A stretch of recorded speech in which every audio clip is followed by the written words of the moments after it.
ॐ सोमनाथाय नमः। ॐ मल्लिकार्जुनाय नमः। ॐ महाकालेश्वराय नमः।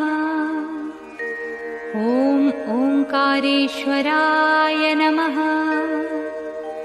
ॐ वैद्यनाथाय नमः। ॐ भीमशंकराय नमः। ॐ रामेश्वराय नमः। ॐ नागेश्वराय नमः। ॐ विश्वेश्वराय नमः। ॐ त्र्यंबकेश्वराय नमः। ॐ केदारेश्वराय नमः। ॐ घुस्मेश्वराय नमः।